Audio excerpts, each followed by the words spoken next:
Hello students. आज मैं आप लोगों को बंधन ऊर्जाओं द्वारा अभिक्रिया ऊष्मा का परिकलन कैसे करते हैं इसके बारे में बताऊंगा। जैसा कि आप लोगों को मालूम है कि पिछले वीडियो में मैंने आपको बंधन ऊर्जा के बारे में बताया था, bond energy of diatomic molecules, और साथ ही हमने आपको ये बताया था कि अभिक्रिया ऊष्मा द्वारा बंधन ऊर्जाओं का परिकलन किस प्रकार करते हैं। अभिक्रिया ऊष्मा द्वारा बंधन ऊर्जा का परिकलन किया था और हम इस बार इस वीडियो में, आज के वीडियो में जस्ट इसके अपोजिट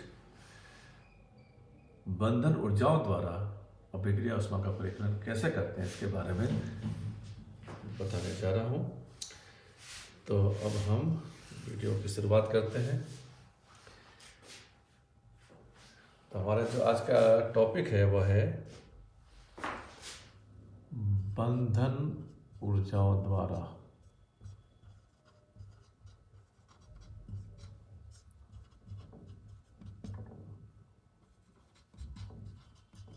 अभिक्रिया ऊष्मा का परिकलन।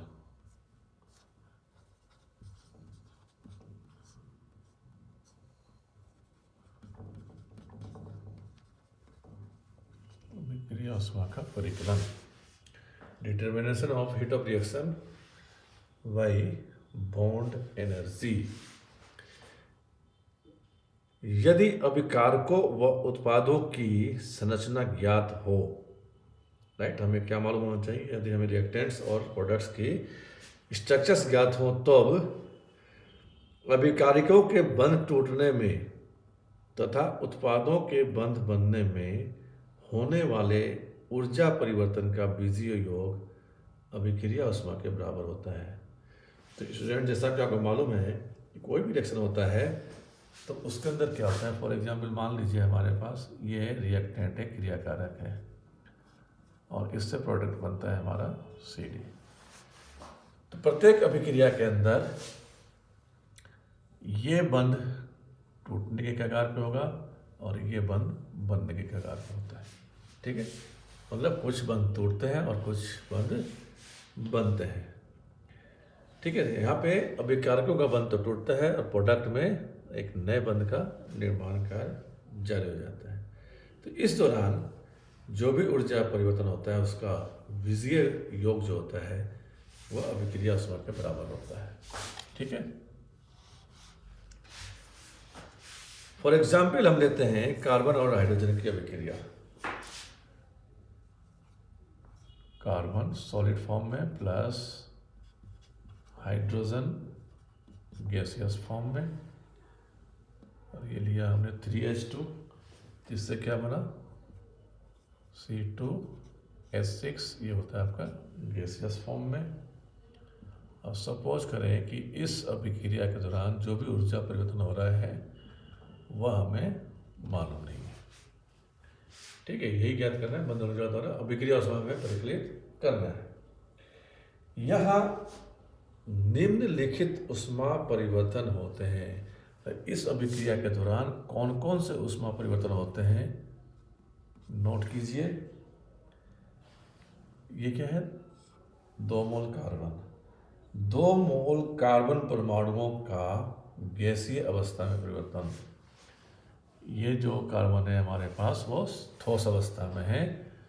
तो पहला क्या हुआ हमारे पास? 2 मोल कार्बन परमाणुओं का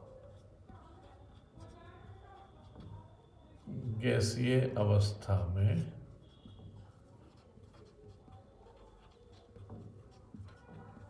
परिवर्तन। मतलब पहले ठोस को हमें गैसीय अवस्था में करना पड़ेगा, तो उसके लिए ऊष्मा की आवश्यकता होगी, और ये जो ऊष्मा की आवश्यकता होती है उसका वैल्यू होता है प्लस 1439.2 किलो जूल। ठीक है, पहली बात हो गई हमारी है कार्बन सॉलिड से हम गैसीय अवस्था में लाते हैं, तब जाकर फिर आगे वो प्रोडक्ट में कन्वर्ट होगा। इसी प्रकार से 3 मोल हाइड्रोजन गैस का H बंध टूटने में ऊर्जा परिवर्तन, जैसा कि हमें मालूम है हाइड्रोजन किस फॉर्म में होगा, ये H bond H।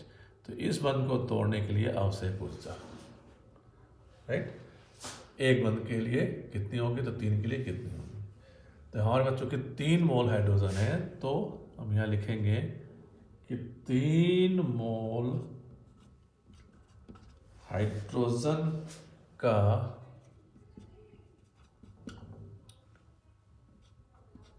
H bond H टूटने में ऊर्जा परिवर्तन,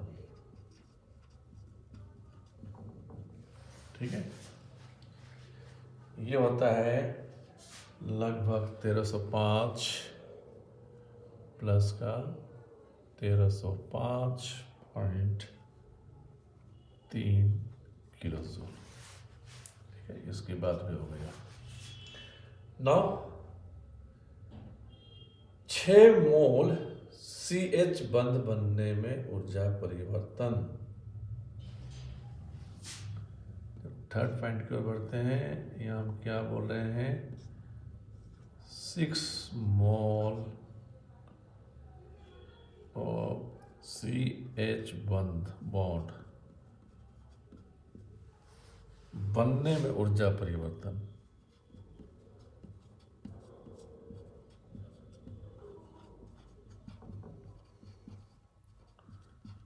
ठीक है, अभी हमने क्या किया था, रिएक्टेंट्स की बात कर रहे थे, कार्बन की और हाइड्रोजन की। 2 मोल कार्बन परमाणु का गैसीय अवस्था परिवर्तन, कितना ऊर्जा परिवर्तन होता है।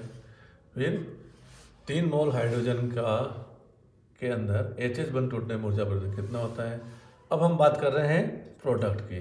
प्रोडक्ट क्या है हमारा, एथेन है, और इसका जो स्ट्रक्चर होता है क्या होता है, मैं आपको यहाँ बता देता हूँ, CH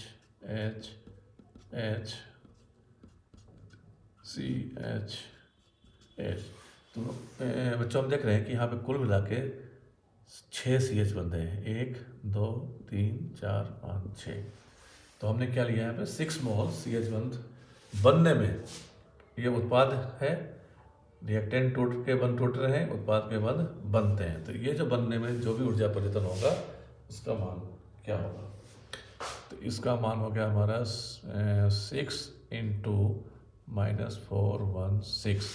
जैसा कि मैं पहले आपको बता चुका हूँ कि CH बंध के लिए कितनी ऊर्जा मुक्त होती है, 1 के लिए, तो 6 के लिए 6 से मल्टीप्लाई हो जाएगा, तो ये हो जाएगा लगभग 2497.2 किलो जूल।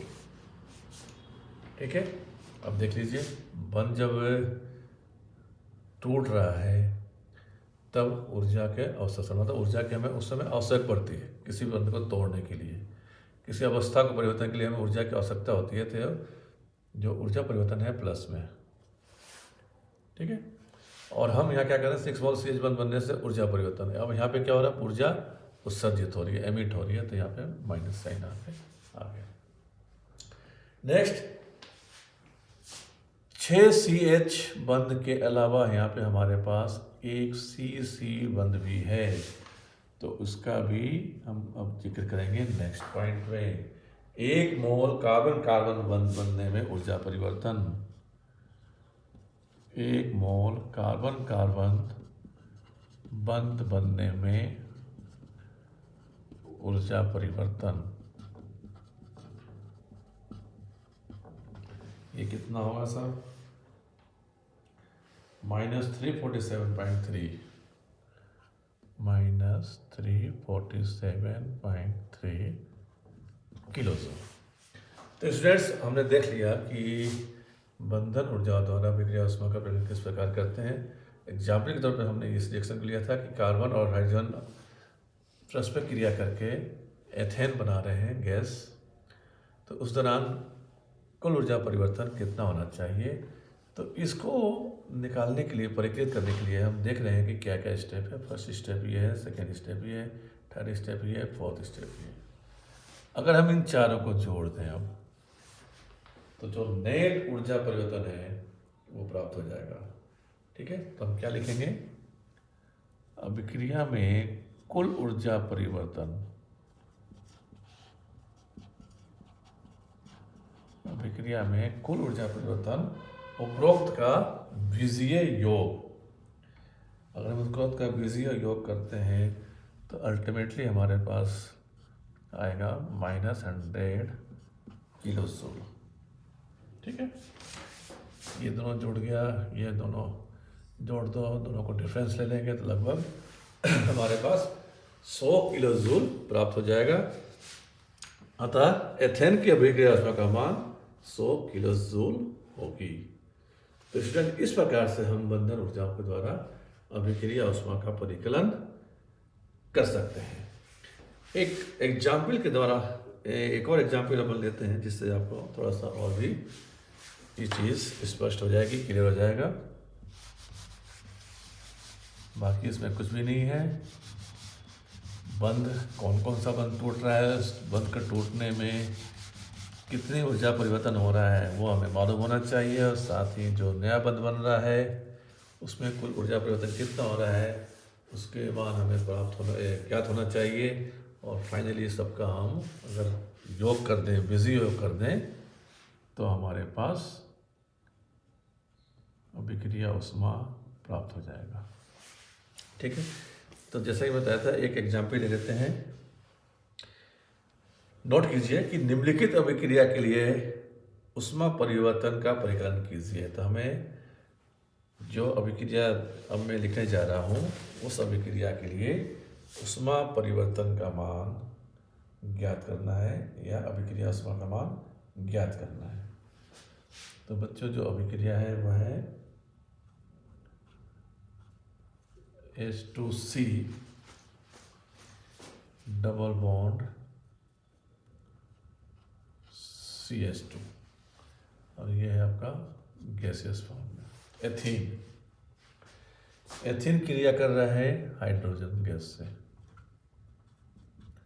और जब हाइड्रोजन गैस से एथीन क्रिया करेगा तो क्लियरली क्या बनेगा, एक एक हाइड्रोजन दोनों जुड़ जाएंगे तो C2H6 बन जाएगा, और ये भी होगा आपका गैसियस फॉर्म में। और इस अभिक्रिया के दौरान अभिक्रिया में जो परिवर्तन हुआ है वो हमें ज्ञात करना है। ठीक है, ओके। यहां पर C डबल बॉन्ड CH और HH बंधों की ऊर्जाएं, अगर हम इनकी ऊर्जा की बात करें तो CC के लिए है 347.3 kilo joule, C double bond C के लिए 615.0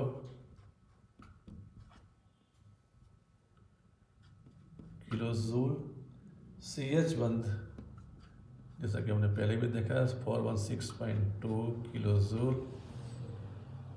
कोई भी यौगिक हो, हमें CH बंध के लिए हमेशा 416.2 ही रहेगा। CC बंध का भी, C सिंगल बंध C के लिए भी 347, सारे वैल्यूज फिक्स हैं, चाहे ये किसी भी यौगिक में उपस्थित हो। अगर ये किसी यौगिक में C बॉन्ड C है तो उसके लिए ऊर्जा इतना होगा, किसी यौगिक में C डबल बॉन्ड C है, चाहे यौगिक कोई सा भी हो, तो उसके लिए जो ऊर्जा का मान है, बंध ऊर्जाओं की जो मान है वो यही रहता है। इसी प्रकार से HH बंध के लिए 435.1 किलो जूल प्रति मोल इनवर्स, जो भी ऊर्जा है प्रति मोल इनवर्स होने, प्रति मोल की बात करते हैं। यहाँ CH2 डबल बॉन्ड CH2 का एक C डबल बॉन्ड C और HH बंध टूटता है। यही है ना, यहाँ पे क्या हो रहा है अभिक्रिया, देखो आप, ये H plus H bond H, यही है अभिक्रिया।